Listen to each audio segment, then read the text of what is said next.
Hello students, मैं रेखा शर्मा आपकी BSc part 2 chemistry honours semester 3 paper 2 organic chemistry की online class ले रही हूँ।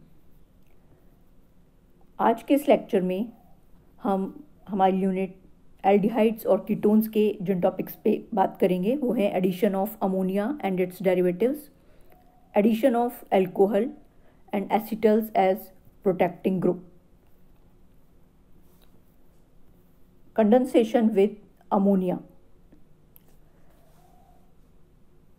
डिफरेंट कार्बोनिल कंपाउंड्स अमोनिया के साथ कंडेंसेशन करवाने पर अलग अलग प्रोडक्ट्स बनाते हैं। फॉर एग्जांपल,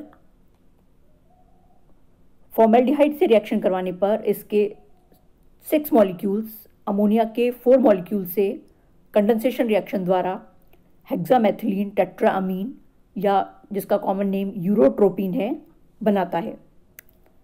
अगर हम इस रिएक्शन का मैकेनिज्म देखें तो सबसे पहले फॉर्मेल्डिहाइड अमोनिया से रिएक्ट कर एक सिंपल एडिशन प्रोडक्ट या फॉर्मेल्डिहाइड अमोनिया बनाता है, जो एक वाटर मॉलिक्यूल लूज करके एक अनस्टेबल कंपाउंड फॉर्मेल्डिमीन बनाता है। नेक्स्ट स्टेप में फॉर्मेल्डिमीन के 3 मॉलिक्यूल्स ट्राइमराइजेशन के द्वारा एक कंपाउंड X देते हैं और ये कंपाउंड X नेक्स्ट स्टेप में फॉर्मेल्डिहाइड के 3 और मॉलिक्यूल से रिएक्ट कर Y बनाता है, जिसमें इसके तीनों नाइट्रोजन से CH2OH ग्रुप जुड़े होते हैं। ये कंपाउंड Y अमोनिया से रिएक्शन करने पर डिहाइड्रेशन के द्वारा साइक्लिक कंपाउंड Z या यूरोट्रोपिन बना देता है। Reaction with acetaldehyde. एसिटल्डिहाइड को अमोनिया के ईथरीकृत विलयन में डालने पर सबसे पहले ये एक अनस्टेबल कंपाउंड एसिटल्डिहाइड अमोनिया बनाता है और ये कंपाउंड डिहाइड्रेशन के द्वारा एक अन्य अनस्टेबल कंपाउंड के अंदर कन्वर्ट हो जाता है, जो कि एसिटल्डिमीन कहलाता है। ये एसिटल्डिमीन इसके 3 मॉलिक्यूल्स ट्राइमराइजेशन के द्वारा एक अन्य कंपाउंड बनाते हैं, जिसका नाम है 2,4,6 trimethyl hexahydro 1,3,5 triazine. Reaction with acetone. Acetone के 2 मॉलिक्यूल्स अमोनिया से कंडेंसेशन के द्वारा डाईएसीटोन अमीन देते हैं और अगर इसके 3 मॉलिक्यूल्स अमोनिया से रिएक्ट करते हैं तो इसके स्थान पर हमें एक अन्य प्रोडक्ट ट्राईएसीटोन अमीन प्राप्त होता है। Addition of ammonia derivatives. Ammonia derivatives को एक जनरल फॉर्मूला NH2G से रिप्रेजेंट कर सकते हैं, जहां G एक डिफरेंट ग्रुप हो सकता है, OH NH2 या C6NH, लेकिन NH2 इन सभी में कॉमन होता है। और इन कंपाउंड्स के अंदर नाइट्रोजन पर एक अनशेयर्ड इलेक्ट्रॉन पेयर प्रेजेंट होता है, जिसके कारण ये न्यूक्लियोफाइल की तरह बिहेव करते हैं और कार्बोनिल कंपाउंड्स के साथ रिएक्शन करवाने पर क्रिस्टलाइन प्रोडक्ट बनाते हैं।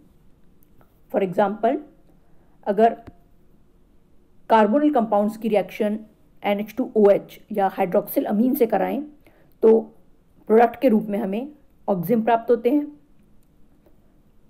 हाइड्राजीन या NH2NH2 से रिएक्शन कराने पर प्रोडक्ट्स हाइड्राजोन प्राप्त होंगे।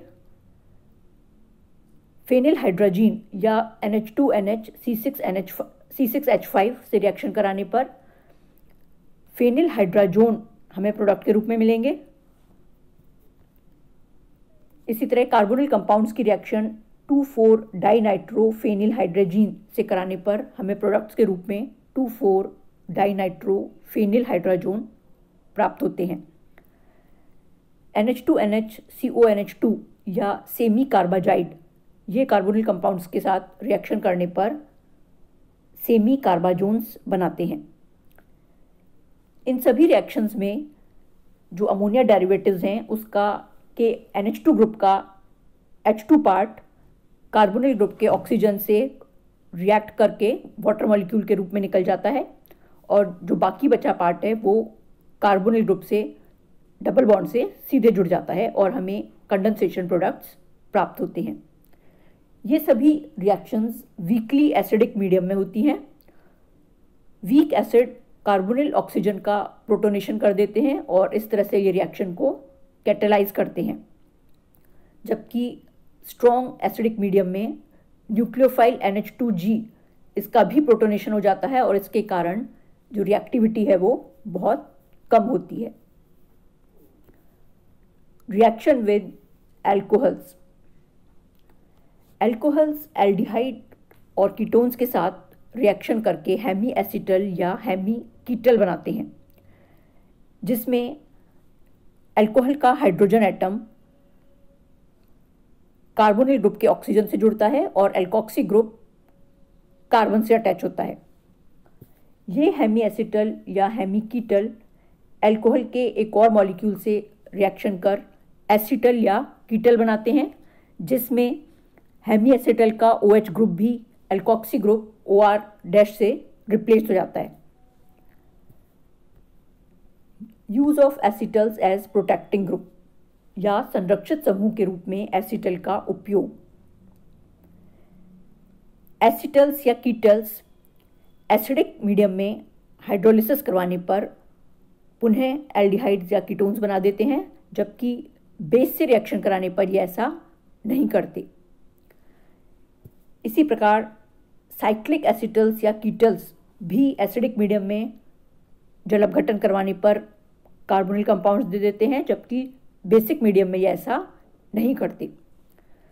साइक्लिक एसिटल्स या कीटल्स एल्डिहाइड और कीटोन की रिएक्शन इथाइलिन ग्लाइकॉल से कराने पर प्राप्त होते हैं, जिसमें इनके OH ग्रुप के दोनों हाइड्रोजन्स कार्बोनिल ऑक्सीजन से रिएक्ट कर वाटर मॉलिक्यूल के रूप में निकल जाते हैं और हमें साइक्लिक कंपाउंड्स, साइक्लिक एसिटल्स या कीटल्स प्राप्त होते हैं। इन एसिटल्स का उपयोग एल्डिहाइड्स और कीटोन्स ग्रुप को प्रोटेक्ट करने में किया जाता है। फॉर एग्जाम्पल, अगर हमें ये कन्वर्जन करना है जिसमें हमें कंपाउंड A जो कि एक कीटो एस्टर है उसे कंपाउंड B जो कि एक कीटो एल्कोहल है में कन्वर्ट करना है, तो क्योंकि इस कंपाउंड A के अंदर 2 फंक्शनल ग्रुप प्रेजेंट हैं, तो कोई भी रिड्यूसिंग एजेंट लेने पर, for example lithium aluminium hydride या निकल हाइड्रोजन लेने पर, ये इन दोनों ही फंक्शनल ग्रुप्स को रिड्यूस कर देगा। तो इस कन्वर्जन को करने के लिए सबसे पहले हमें कंपाउंड A की रिएक्शन इथाइलिन ग्लाइकॉल से करवानी होगी और इसे एक साइक्लिक एसिटल ग्रुप के अंदर कन्वर्ट करना होगा, जिससे कि हमारा कार्बोनिल ग्रुप जो है वो प्रोटेक्ट हो जाएगा। और इसके बाद reducing agent lithium aluminium hydride से रिड्यूस करवाने पर केवल एस्टर ग्रुप ही अल्कोहल में कन्वर्ट होगा और जो हमारा CO ग्रुप है वो इंटैक्ट रहेगा। इस कंपाउंड की एसिडिक मीडियम में हाइड्रोलिसिस कराने पर साइक्लिक एसिटल ग्रुप पुनः कार्बोनिल ग्रुप में कन्वर्ट हो जाएगा और हमें हमारा कंपाउंड B यानी कि एक कीटो अल्कोहल इजीली प्राप्त हो जाएगा। अगर हम एक और एग्जांपल देखें, फॉर एग्जांपल अगर हमें कंपाउंड X जो कि एक कीटो ब्रोमाइड है उसे कंपाउंड Y जो कि एक कीटो एसिड है में कन्वर्ट करना है, तो इसके लिए भी सबसे पहले हमें कंपाउंड X यानी कीटो ब्रोमाइड की रिएक्शन इथाइलिन ग्लाइकॉल से करवाकर कार्बोनिल ग्रुप को साइक्लिक कीटल ग्रुप में कन्वर्ट करना होगा, जिससे ये प्रोटेक्ट हो जाएगा। और इसके बाद इस एल्किल ब्रोमाइड की रिएक्शन ईथर की प्रेजेंस में मैग्नीशियम से करवाएंगे, जिससे ये कंपाउंड एक ग्रिग्नार्ड रिएजेंट यानी एल्किल मैग्नीशियम ब्रोमाइड के अंदर कन्वर्ट हो जाएगा। और इस कंपाउंड की रिएक्शन CO2 और वाटर से कराने पर जो MgBr ग्रुप है इसके स्थान पर एक एसिडिक ग्रुप आ जाएगा और MgBr OH के रूप में बाहर निकल जाएगा।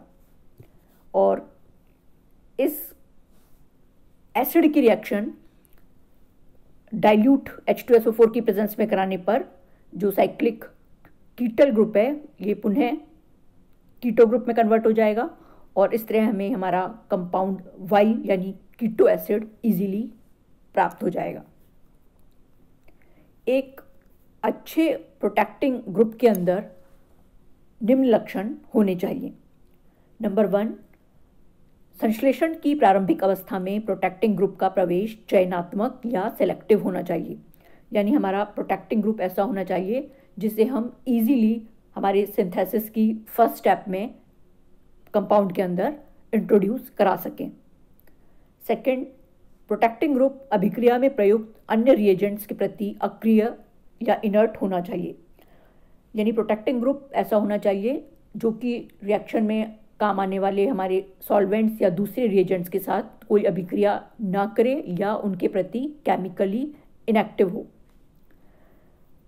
अंतिम पद में इसे आसानी से पृथक होकर वास्तविक समूह में परिवर्तित होना चाहिए, यानी जिस तरह इजीली हम उसे इंट्रोड्यूस करा सकें प्रोटेक्टिंग ग्रुप को, उसी प्रकार लास्ट स्टेप में ये आसानी से कंपाउंड से रिमूव होना चाहिए और हमें हमारा जो ओरिजिनल फंक्शनल ग्रुप है वो प्राप्त हो जाना चाहिए।